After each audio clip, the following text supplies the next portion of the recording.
Greetings, Keith Avalone from Play Games. How are you? Tonight is the Play Q&A 2021. Appreciate all the people who submitted emailed questions to us. We're going to dive right in, and if we get any questions in the chat, Sam, just pass them along. Sam, of course, is helping out with the production end tonight. And welcome you to our Play Games YouTube channel. Let's get right to the questions. We had a number of questions that were asked by multiple people, so we'll start with those first. And the question that was most asked was, will the new game boxes be available as a separate purchase for those people who already own the game? Of course, if you're watching our Look Ahead 2021 stream, we showed off the new game boxes that we'll be introducing on our new website, first part of February. And the answer to that question is yes. We've been kind of brainstorming ways to be able to make those boxes available. I believe the plan that we've come up with is to put a button, a purchase button on the bottom of each game's product page, where it's like other things, like the envelopes, where you find the envelopes and the replacement fast action decks and stuff like that. There'll be a box button where you can, purchase a standalone game box. What is the status on the Play basketball game? That is our number 2 most asked question, and we'll have an in-depth update on the basketball game progress on the Thursday, February 18th Play Games YouTube Play Space stream. So we won't talk any more about that. We'll have all the information about that coming up in February. The next most asked question was in relation. Well, it's kind of a multifaceted question. We're kind of lumping it all into one question. There will be no 2020 MLS or Canadian Football League card sets this year because those seasons were either totally canceled or disfigured beyond recognition, put it that way. So the question was that because of problematic season or problematic sales for the card set? Definitely because of the problematic season. In other words, the question would be, are we going to be releasing future MLS and CFL sets? And the answer, of course, is yes, assuming that those leagues can get back on track again. And I have no reason to believe that they won't. Finally, the other question that was asked by multiple people, what is our process for deciding what the next vintage set will be for a game? That's really a good question. We don't really have a process. I guess I can just kind of speak philosophically.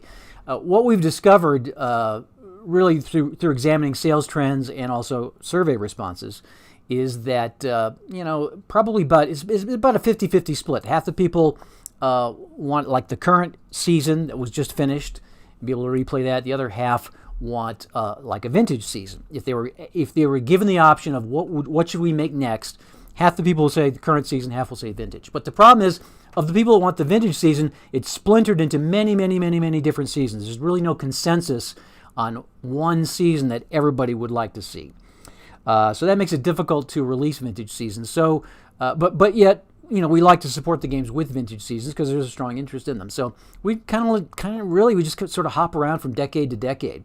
I try to spread out the different seasons, the different vintage seasons for the different games, based on what's already been released. Like, for example, football. We just released the 1969 season back last fall. Prior to that, we released, the year before, we released the 1999 season. So our next season will probably be somewhere in the 80s. Baseball is really well covered in the 60s. Really, baseball is pretty well covered in all the decades, to be honest with you.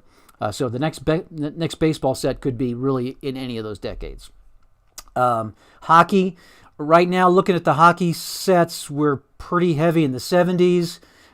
We've got a couple of 90s sets, but really only one 80s set, so probably the next hockey season will be a 1980s set. And so that's kind of how we make our decisions, based on what do we already have, trying to bridge the gap between eras where we might be missing vintage seasons, and also based on what did we release last. If we released a 90s set one year, we're not likely to release another 90 set for the same game the following year.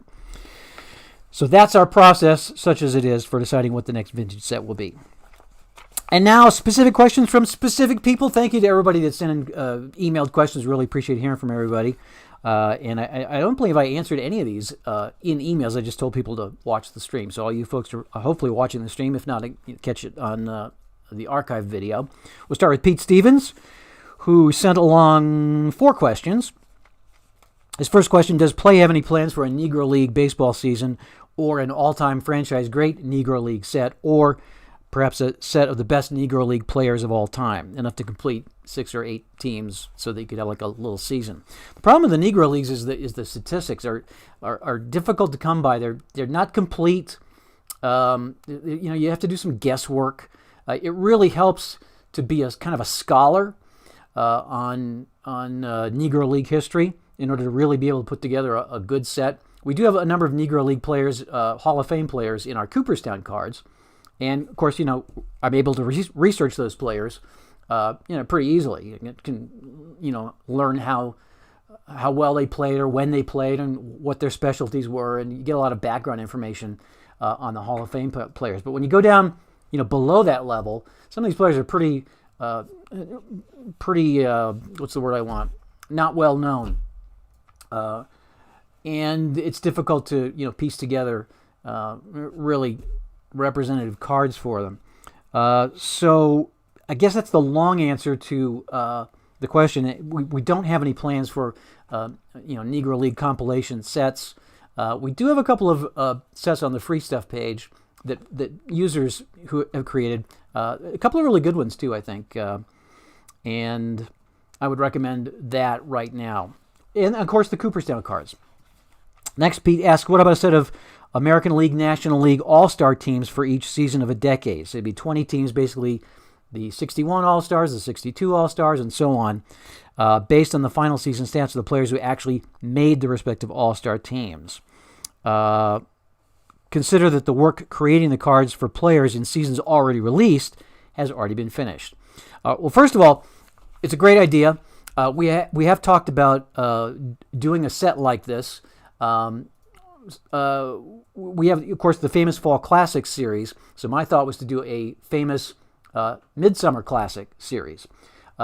Rather than package all the All-Star teams from a particular decade in the same package, my thought was to do, one team from the 50s, one team, 1 year from the 50s, American League versus National League, a year from the 60s, a year from the 70s, a year from the 80s. And so you'd have the All-Star game from that particular year spanned over multiple decades. And then you could, have the teams play each other, or you could play, replay they make for a great one-off game, really. Just to say, hey, let's play the 85 All-Star game. So, yes, we have definitely thought about that. And of course, the possibilities would be pretty wide open for doing multiple Midsummer Classic series.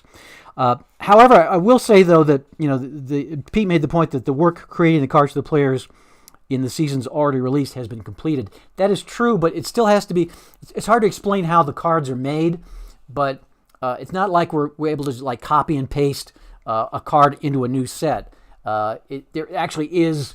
It's not quite like starting from scratch, but it's not like it's really completed either. So there would be. I mean, it's not something we could throw together really quickly. I wouldn't expect to see, 3 or 4 Midsummer Classic sets coming out at the same time. However, I would say the chances are good that we'll do one of those kind of sets in the future, because it is a great concept, I think. Pete next asks, if I wanted to create second season college all-star teams that do not exist for play-released seasons or gamer homebrewed seasons, what would be the best approach? How do I rate them? So the way I rate them is I basically go through the draft. I take if I'm creating the 1969 college all-star. Well, actually, I shouldn't use the 69 season, because I believe the 69 season I actually used the actual all-star team, which had that historic, that epic game against the Jets where they almost beat the Jets, Greg Cook. So in the 69 season actually is different. That contains the actual college all-star team from the summer of 69. Usually what we do is we take the college players who were seniors in the fall of 69 and make a college all-star team out of them. So it's not quite like the actual college all-star team. You would actually probably play that college all-star team against the following year's pro champion, really to make it like what the college all-star game actually was. So all that to say, the 69 season is not a great example. Let's take the 76 season. So what I would do is go to the 1976 draft, and I would just start with the first pick in the draft, and whoever that, I don't recall who that was, plug them in as the starter at whatever position they were drafted for. Then I would go down the draft list through the first round. Usually you get to the first 2-3 rounds, and then you'll start. Each draft is heavy on a particular position, it seems. So you might have one draft where you've already filled all your wide receiver slots. You'll have 6 wide receiver slots on a 3-deep team sheet. And so if 6 wide receivers are chosen in the first 6 rounds, and that often happens, your wide receivers are all filled, and you'll wind up, having to fill like the backup offensive lineman or the kicker position from, somebody who was drafted in the 7th round. But generally speaking, you start at the first round, work your way down, just kind of plug the players in. And then the question becomes, how do you rate them? And, there's really no set way to do that. I usually use a combination of hindsight and foresight in rating the players. In other words, for a 1976 season, the players that were drafted, you already know how their careers turned out, so you have a pretty good idea of how good a player they were. However, there are players who start slowly. They're drafted in 76, and then they become an All-Pro in, let's say, 1980. So how do you rate them for the 76 season? And in that regard, I'll kind of compromise. I might rate them kind of average, maybe a little better than average. If they're a real Hall of Famer and they, came out of the gate really strong, I might rate them, pretty similar to what I would rate them as a pro. But generally speaking, it's kind of a compromise of hindsight and foresight in rating the players. And Pete's final question is also a good one. He says, last year you're going to convene with others to discuss adding more strategy points for red, white, and blue racing. What is the status of that initiative?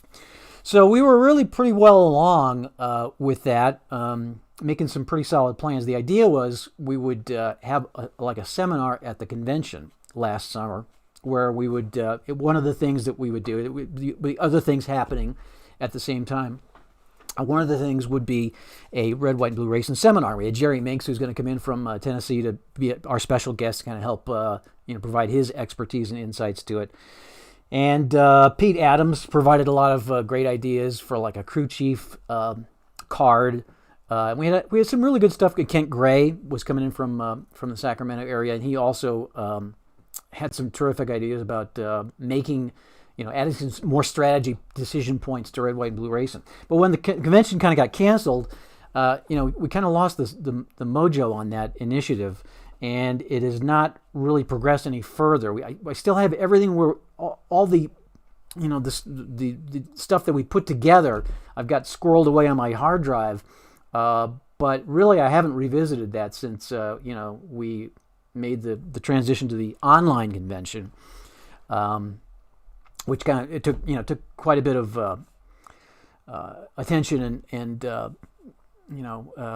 spent a lot of time switching gears, and I'm afraid the strategy component for red, white, and blue racing kind of got set aside for the time being. But it is a good idea, and we've actually been made aware. I don't know how I missed it, that this is actually celebrating 10 years, the 10th anniversary of red, white, and blue racing. Hard to believe. Came out in 2012, so this would be the start of the 10th year of red, white, and blue racing.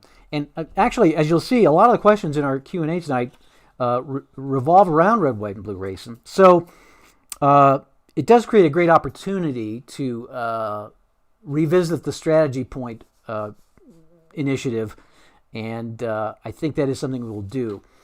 Sam and I were talking about that before the broadcast began, about perhaps doing like we were brainstorming, maybe we do like a call-in show where we just kind of solicit ideas. And what do you think? What about this? What would you like to see? What will work, what won't work? Just do like a call-in show using Discord. And then from that, we put together a three-week game gab series, like we did with the rodeo game, where we, again, solicit input. We try some stuff out. We post some uploads. People can download it, try it out. The next week, they tell us how it went, what they think about it, make some tweaks, upload a new package, and do that for like a 3-week series later this year. So I think that would be really appropriate. So we may do that. That's one of our thoughts about reviving the strategy point idea for red, white, and blue racing.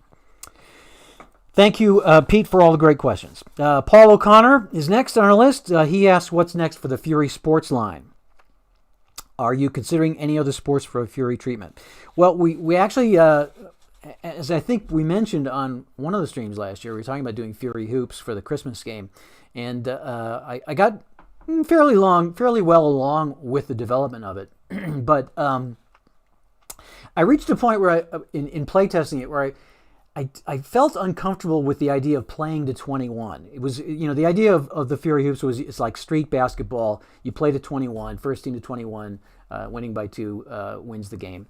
And in playtesting it, I came to the realization that, that's not like the way it is with the other Fury sports. You play Fury football, you could have a 6-0 game, you could have a 55-44 game. You can have the complete range of scores. And it's the same with Fury Hardball. You can have a 1-0 game. You can have a 18-15 game. But it wasn't the case with Fury Hoops. It was like, well, it's always 21-18 or 21-16. And there's nothing really wrong with that, but I just thought it wasn't in line with the other Fury games. So I thought the Fury Hoops that I would like to do would have a range of scores that would be similar to the NBA. It'd be like you might have 130 to 110 or 130 to 80, in a blowout, or you might have 80 to 75. I'd like to be able to have that same kind of range, so you could build different kinds of teams. I'm not sure it'll ever get to that point. Maybe I'll wind up turning back to the 21-point street game. But I kind of paused it at that point, thinking, if it's possible to do a game that has the same kind of variation of scoring that's reflective of real life that the other Fury games do, I just felt like that was a better idea. So right now, Fury Hoops is on hold, but that will likely be the next Fury game. We talked about Fury Hockey, but I think my feeling, at least at this point, is, hockey is kind of furious enough as it is, the real hockey game.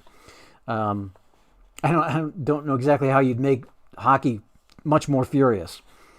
Paul also mentioned something that we're gonna discuss here. Put it kind of up for a community. I was going to say a community vote, but community input. Paul says, my old eyes are having a hard time spotting the TV driver cards in red, white, blue racing.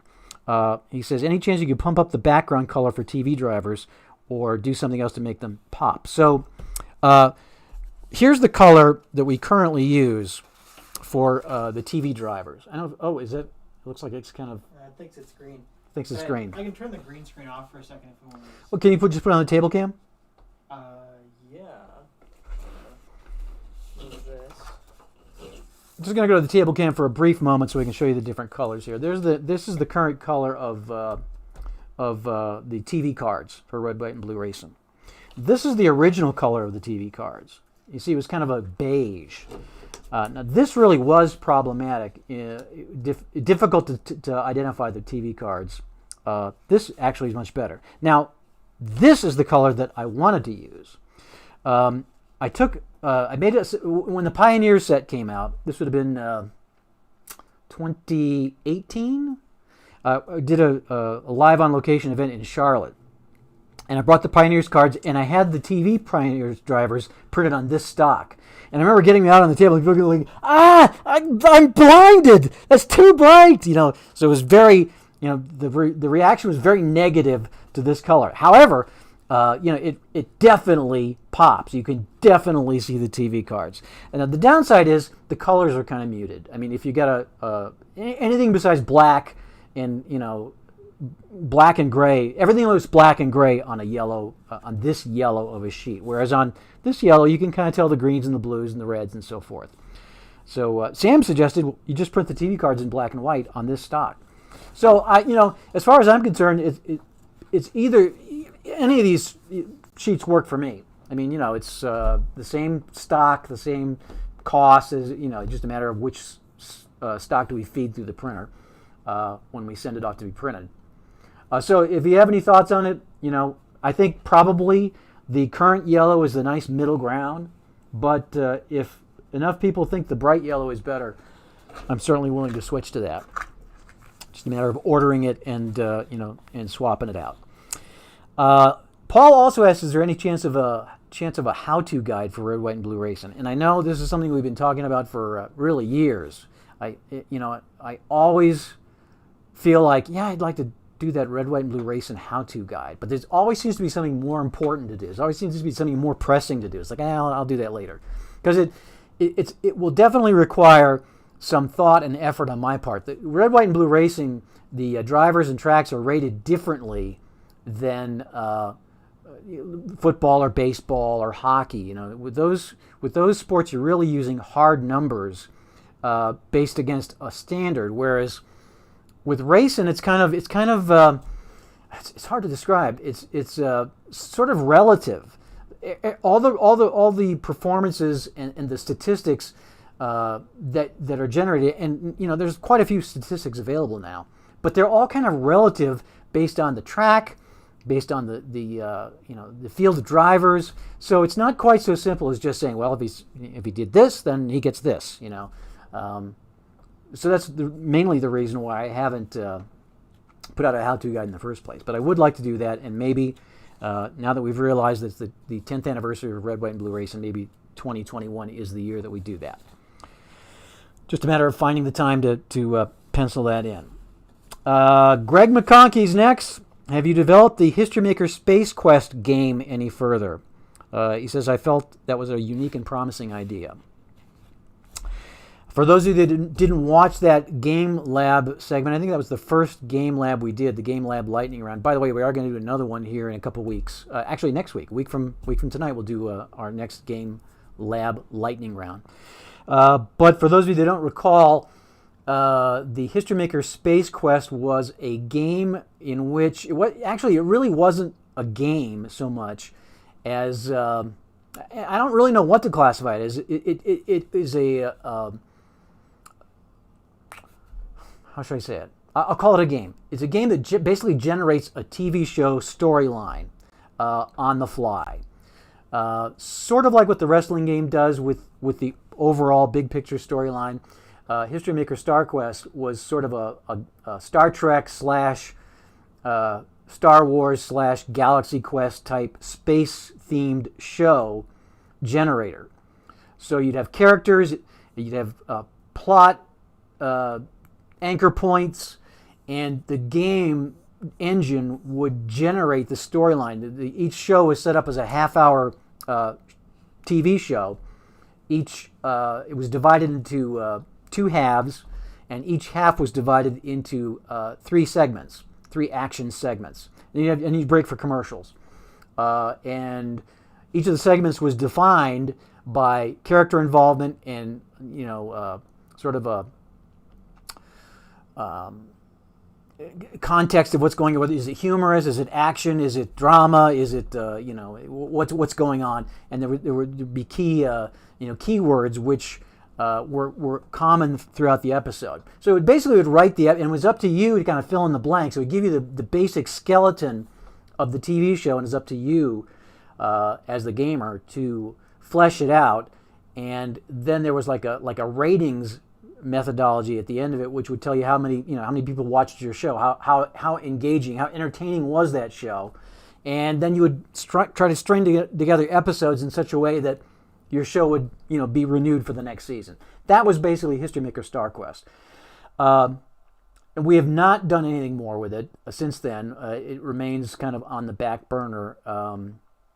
We had ideas of adapting the concept to different kinds of shows, like History Maker Wild West, or History Maker sitcom type shows.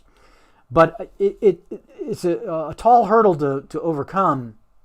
It's the kind of, and again, I hate to call it a game necessarily, because it's not so much a game as it is just an entertainment experience. It's an immersive experience that requires a lot of the person playing.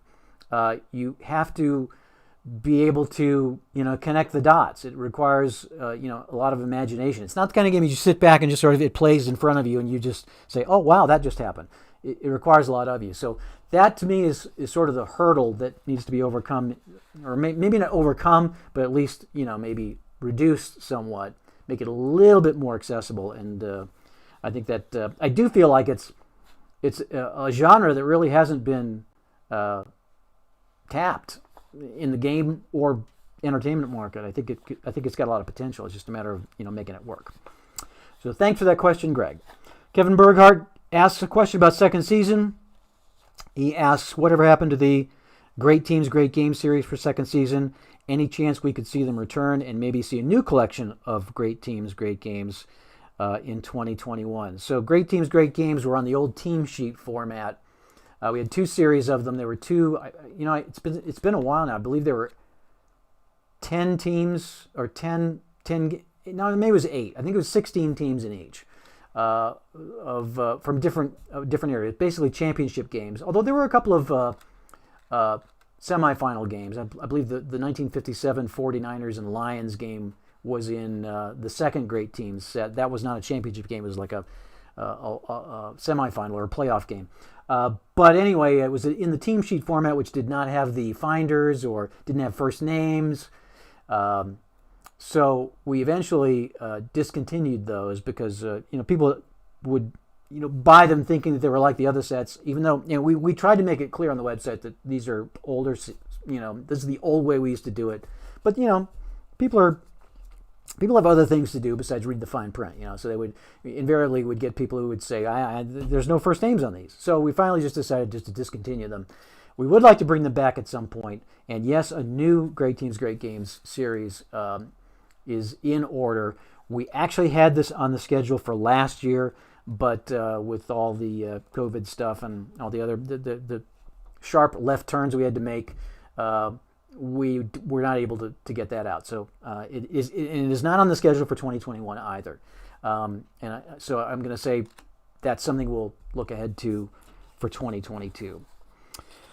Ray Price has a lighthearted question about Baseball America. He says, how do you pronounce Jason Mroczka? That would be pronounced Marachka, Jason Marachka. I think we might need to get a pronunciation guide for Play Sports, right? We got Pauly, Pauxtis. How do you pronounce that? And I hesitate to say it's the official pronunciation because I firmly believe in letting people make their own decisions on stuff like that. But I would pronounce it Polypotus. And then of course Steve Tower and I disagree sharply on the pronunciation of Dick, Exham. I say Esham. Steve says Exum. So, and Steve's got the Exum Racing jacket, so I'm going to defer to him. Chris Day talks about Lacrosse Blast. He asks whether, when it's discontinued, when the new website launches, if the card sets will be available for purchase now, or he says, or is it a buy now before they're gone type situation? Yeah, we're just going to discontinue Lacrosse Blast entirely. It's not a part of the new website. As we mentioned in the look ahead, the current PLAAY.com website will remain intact at least for the first year. Through the rest of this year, you'll be able to visit all the old pages. So the Lacrosse page will still be there. But when you go to if you decide you want to buy it, you go to a page and it'll show everything being out of stock. If you go to the new website, playclassic.com, which is not yet launched, but when it is, there won't be any presence at all for Lacrosse Blast. Bouncing back, if you go to the old play.com site and you want to look at second season and you decide, I'd like to get this game, and you go to the order page, it will redirect you at that point to the Play Classic. It'll say this is available on Play Classic. You'll push that button, boom, you'll be on the second season product page. So that should be seamless, but there will be no lacrosse presence on the new website or roller derby. Mike Cravens asks, is there a chance we'll ever see a women's pro bowler set of some type released for Bowlerama now that they're competing with the men in the events like the League and the All-Star Clash. That's pretty cool, by the way, to see the women and the men competing together. I think that's awesome. And yes, I think we were overdue for a women's PBA set. It's possible it'll be released sometime this year. We are due a new bowling set. We do it every other year for bowling, so we did 2019 last, so the next set will be 2021, and it is 2021. So whether we make that a co-ed set or whether we do separate sets for men and women, really haven't given it a lot of thought, but I would say there probably will be I would say there will likely be a bowling set released for Bowlerama in 2021, and it will include women bowlers. Mike also asked if you were ever to retire, speaking of me, if I were ever to retire, would Play Classic games and seasons continue to be produced, or would that be it? Do you have a business model to cover that? Yes. Someday I will have to retire. I don't have any plans to at this moment, but that's kind of where Sam is going to be stepping in. And, Sam, I don't think we can overstate, Sam's impact. Although if you're not really keyed into what's going on at Play, you might not realize. I mean, all the video streams, the stream we're doing right now, Sam is the one that has put all this together and engineers it, puts together the thumbnails, all the video graphics, the lighting. I mean, he does all that. In addition, he's completely doing the new website, just like he did the Play Now website. And you will be impressed when you see it. Plus, he does, game design behind the scenes, the social media stuff.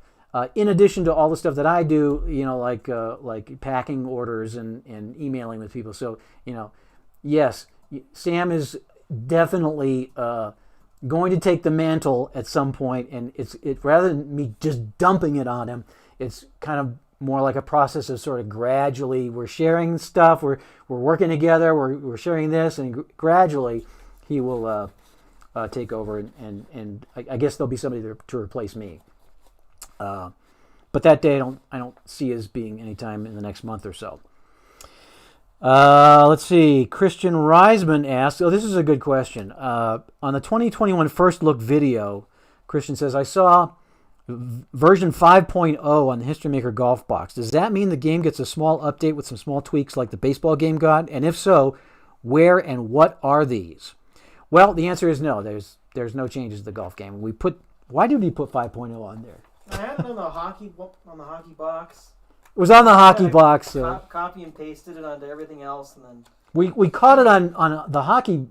I think the hockey one said 6.0. I said no. There's no change there. But I somehow missed this one. So we've had the boxes printed, and they're going to say version 5.0, but we're going to say that version 5.0 is the original version, is the current version. So there are no changes to the game at all. Just the game box. Pete Adams, I mentioned him as being one of the movers and shakers behind the Red, White, and Blue Race and Strategy initiative. He says, he actually asked, is there any plans for an anniversary edition of Red, White, and Blue Racing sometime soon? He was actually reading Pete, is like, oh, that's right, it's 10 years, isn't it? Wow, didn't realize that. He says he would like to see the Race Week folder on heavier cardstock, as my current one is has been used over 200 times and is getting a bit tattered. The Race Week folder, do we have that? You want to grab me one of those? It might help this discussion to actually have one in my hand. The Race Week folder is not as durable as we would like it to be. It's more durable than it used to be, but it's not as durable as we would like it to be. We considered.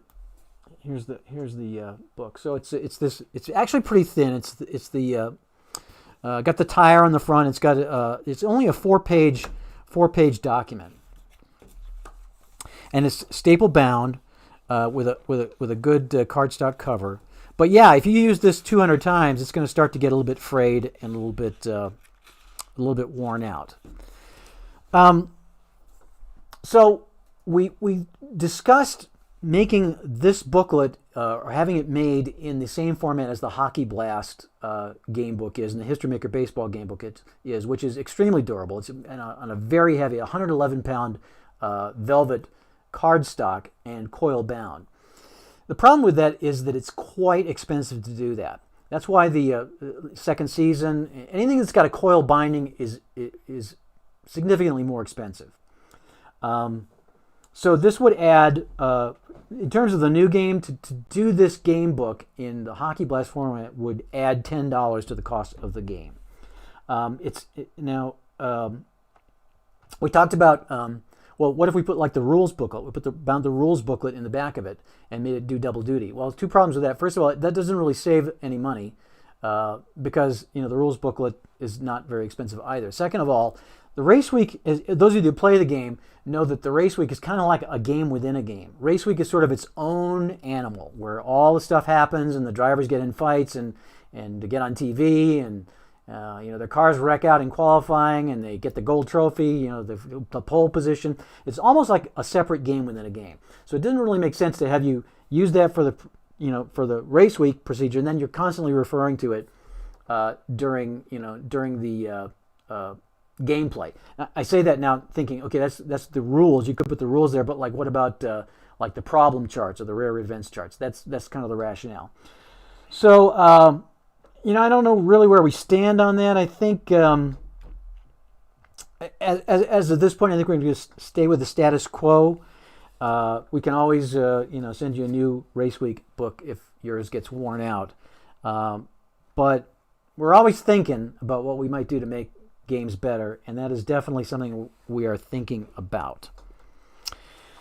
Gideon Eames with a question. Have you considered updating the Augusta course for History Maker Golf? It's such an iconic course, and it would be great to have an upgrade that featured some of the boutique ratings that are now used. Yes, when we, of course, Augusta was part of the original game release, and when we worked on it, when we created the course, it was before the game was released. So it doesn't have a lot of the boutique stuff, a lot of the ratings refinements that we've come up with over the past 3 or 4 years since the game was released. And that's a good idea. That's a really good thought. Just a matter of sitting down and doing it. I would say that if we do that, we will make the updated course available as a I want to say a newsletter freebie, although we're not doing the newsletter, an email freebie. We'll call it an email or a blog freebie. So we would then just swap it in with the game and post it as a freebie for everybody else who already has the game. I have not done any kind of research into that, what we might do, but it is a good idea, Gideon. Thanks for suggesting it. And if it happens, we'll make it accessible for everybody. He also said, have you ever thought of producing some historic Ryder Cup sets for History Maker Golf? This brings up a topic that I have actually had this discussion with several people just in the past week. One guy, for example, was asking me about the possibility of doing a fictional college baseball set for History Maker Baseball. And, as I explained to him and explained to the other people, we've got 10 sports titles, and when you start breaking it down, fictional versus real life, current season, vintage season,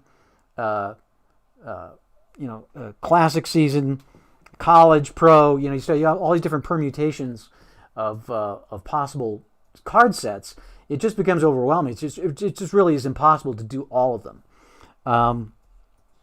So an historical Ryder Cup set sounds like something that probably would happen sooner as a newsletter freebie, as something that, in fact, Chad McAvoy made a Ryder Cup set a couple years ago. That was awesome. He made the course, made the cards for both teams. We posted it in the newsletter, and everybody got to enjoy it. We did a video on it. Had a video episode, a YouTube stream featuring that card set. So that sounds like probably would happen sooner that way than having me sit down and find the time to do it. Great idea. It's just there's only so many card sets that we can get out in a given year. Tim Havard says, what have you learned from designing the most... I probably shouldn't even ask this question because I really don't have an answer for it. He said, but I'll include it. He says, what have you learned from designing the most recent play sports games, golf and soccer, that you wish you would have known for the earlier games? What a great question. I can't really think of anything, though, to be honest with you. Each game that I've done has been a new experience. And I've learned some new things, and I think the idea is different ways to incorporate dice, different ways to capture the feel of a sport. But I can't think of anything that's like that jumps out at me. Something that, dang, if I'd only known this sooner, I would have done it differently for this game. I think most of the games that I've got out right now, I'm pretty happy with the way they are. Or, well, you know what? Actually, now that I'm thinking about it, I'm just totally just now remember this. If you remember, there was a original lacrosse game called Crash and Scramble that I worked on in the early 2000s, released it in 2003. It was part of the original Play.com. And then when Play.com relaunched in 2009, there it was again, Crash and Scramble. Then I did Hockey Blast, and it was like, oh, this works way better.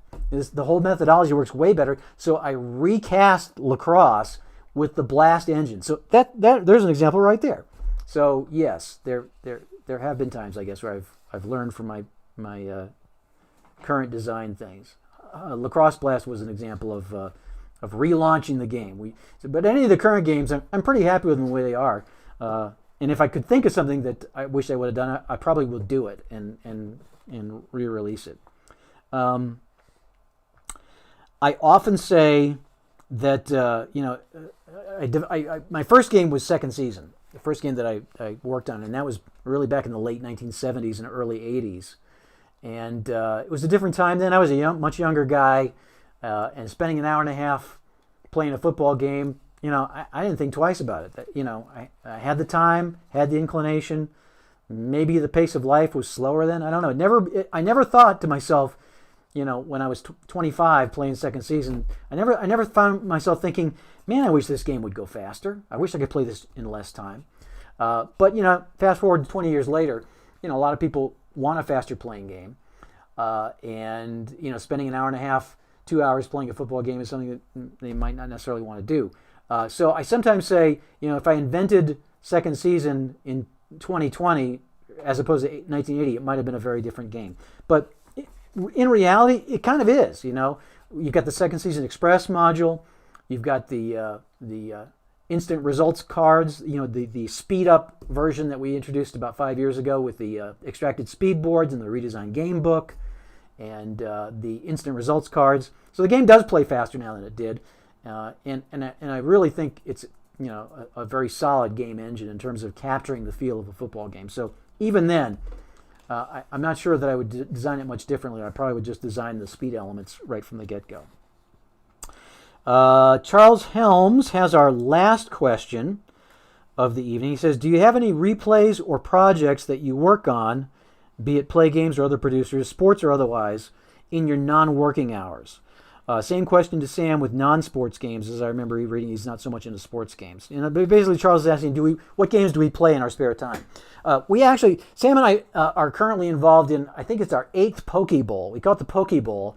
We both play Pokemon. Of course, I introduced Sam to Pokemon, or maybe Sam introduced me to Pokemon, when he was about 6 years old, and we have played ever since. We've got massive card collections. Sam's is much. I've given up trying to keep up with Sam in terms of building decks. There was a time for a number of years where I would collect my cards and build my decks, and they were competitive for a while until then Sam would get better cards and the same decks that I was consistently winning with. All of a sudden I couldn't win with them anymore, and then I'd have to get better cards. And at some point, I think maybe 4 or 5 years ago, I just kind of gave up and it's like, we'll just use your decks. But I do have quite a Pokemon card collection. Sam's got an even bigger one, and we play as often as we can, which is not as often as we would like anymore. But we did just play, what was it, last weekend, I think. We're in the middle of our latest Poke Bowl. I think it's Poke Bowl 8. And what we do for the Poke Bowl, it's kind of has a sports theme. We'll choose 8 decks, and this particular Poke Bowl, we're using the standard store-bought decks you buy at Target or Walmart or whatever that have been released in the past couple of years. And we will just match. We'll have a season. Each deck plays each of the other decks once. So it's a 7-game season. And then at the end of the season, the top deck gets a bye, and the number 2 and number 3 decks play off against each other to determine who will play the top deck for the Pokeball Championship. And so we're in the middle of our current Pokeball, and it's always fun. It kind of has a sports feel to it. We got one deck that's undefeated, a couple decks that are 3-1, a couple decks that are 1-3, and kind of trailing behind. And we look at the schedule and think, oh, I don't know if they can come from behind and make the playoffs. So we do that. We also play. We haven't so much recently, but in the past year, Mike Fitzgerald's been a great ally and friend to us. We've gone up to his place, and he's come down to our place, and we've just played different games. And he's got his finger on the pulse of the game, the board game hobby. And so he'll say, hey, we should play this game. So he's introduced us to games like Space Base, Tiny Towns, Smash Up, King of Tokyo. So we played a lot of those kind of games, and they're great. They're great fun, first of all, but they're also great studies in good games, and what makes for a good game. And so I think we've really learned and benefited a lot from playing those games. So we do play those games as well. Any questions from the peanut gallery that we should address before we wrap it up? I've been picking up some as we go, but just answering them along the way. But okay, so nothing really? Okay, excellent. Well, you can read the answers in the chat if for anything I didn't address here. Thanks for all the great questions. It's always kind of a fun show to do this. And we'll do it again next year. Next Monday, we'll get back to playing games. We'll have a Fury football doubleheader. We're going to I'm going to create the cards for the AFC and NFC championship teams, which will be determined by the end of this weekend. I'll put them together on Monday morning, midday, and then we'll play we'll play our conference championship games with Fury football on our Monday stream, and then we'll of course make those cards available for people to download and play. By the way, we just got our Fury football game mats back in stock. We had an extended delay in reordering them. It got hung up somewhere, I don't know where, somewhere in Ohio or something. But eventually they did get delivered to us, so they're now available again. And we'll get our... Last time when we played Fury football for the Christmas show, we didn't have a mat to play it on because we sold them all out. So we will have a mat for Monday's show, and those mats are now available. So we'll do that Monday, and then on Thursday we'll have a new installment of the Play Games Laboratory Lightning Round. We got some things that we're working on, some ideas, and we'll just kind of talk games and where we're at and what we're thinking and what might be coming down the pike for Play Games. So until then. Have a great weekend. Stay safe, stay well. Enjoy the games on Sunday for those of you who are football fans. And we will see you Monday on the Play Space Live for Fury Football Conference Championships.